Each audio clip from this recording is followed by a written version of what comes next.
रिया के कॉलेज का आखिरी साल था। बचपन से बैंक में अधिकारी बनने का सपना संजो रखा था, इसलिए जी तोड़ मेहनत कर रही थी। लेकिन कई प्रतियोगी परीक्षाओं में शामिल होने के बाद भी अब तक सफलता हाथ नहीं लगी थी। घर के बड़े बुजुर्ग अब उसकी ब्याह की चिंता में लग गए थे। दादी का तो हर दिन का रोना था कि रिया का अब ब्याह करा दो, उम्र बढ़ेगी तो अच्छे लड़के हाथ से निकल जाएंगे। लेकिन रिया की मम्मी अलका अपने बेटी के साथ थी। उसके साथ उन्होंने भी उसकी सफलता का सपना देखा था, इसलिए अपनी सास को कुछ भी तर्क देकर समझा देती थी। तभी एक दिन रिया की बुआ का फोन आया। बधाई हो भाभी, मेरी देवरानी नंदिता ने अपने भाई के लिए रिया का हाथ मांगा है।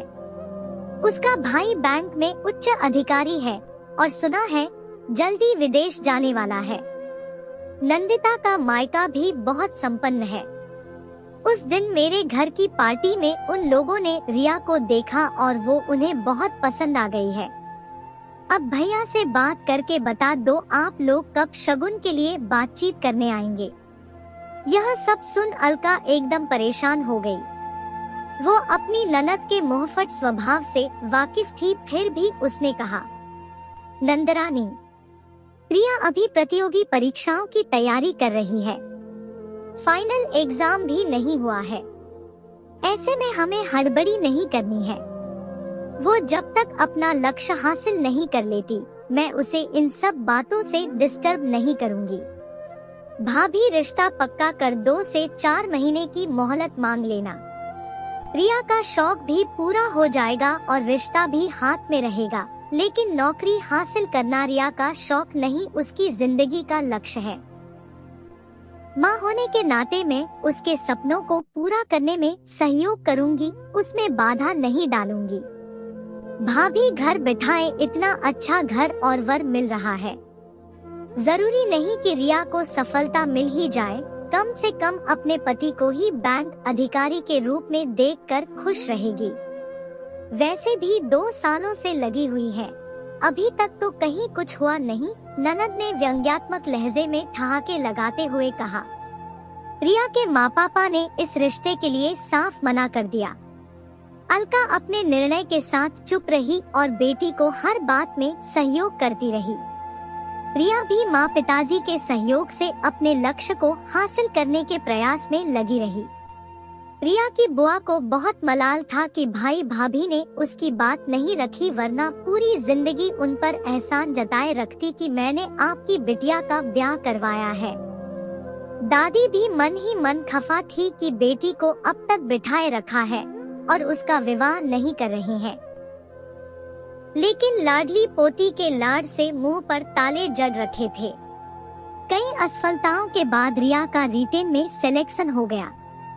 अब तो चारों तरफ से बधाइयों का तांता लग गया।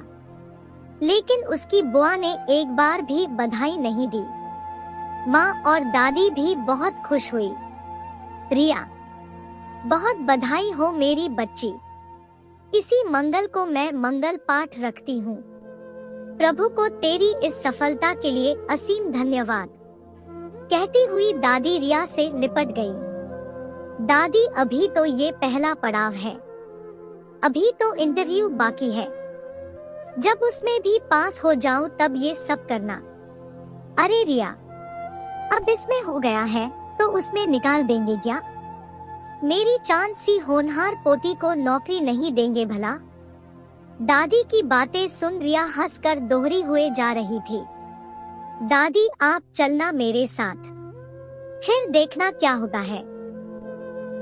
वहाँ उसने दादी से शरारत से कहा। इंटरव्यू हुआ और रिजल्ट भी आया। रिया का फाइनल लिस्ट में नाम था। उसके बाद तो और भी अन्य परीक्षाओं के रिजल्ट आए, उनमें से एक में तो रिया अव्वल भी आई थी। अखबार में फोटो निकला तो सारे जान पहचान और रिश्तेदारों का बधाई देने के लिए फोन आने लगा। माँ, पापा, दादी सब बहुत खुश थे। अब तो रिया भी खुश थी। भले ही देर हुआ लेकिन मनचाहा मंजिल हासिल हो गया। रिया की पहली सैलरी से दादी ने मंगल पाठ रखा।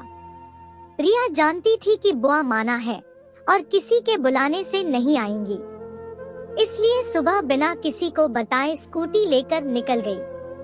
बुआ ने जब उसे अपने दरवाजे पर देखा तो अपने आंसू रोक नहीं पाई और उससे लिपट कर रोने लगी। गुस्से में कितने दिनों से मायके नहीं गई थी। अरे रिया, मैं ये सब देखने आई हूँ क्या? जल्दी से अच्छे वाले कपड़े पैक करो और घर चलो बुआ।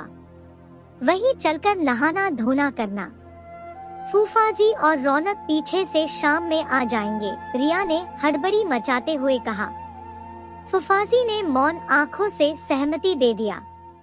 अलका रिया को घर में ना देखकर कब से उसके आने का इंतजार कर रही थी। देखा कि रिया सामने से अपनी बुआ को स्कूटी में बैठाए ला रही है तो सारी बातें समझ गई। आज सब रिया की खुशियों में शामिल होने आ रहे हैं।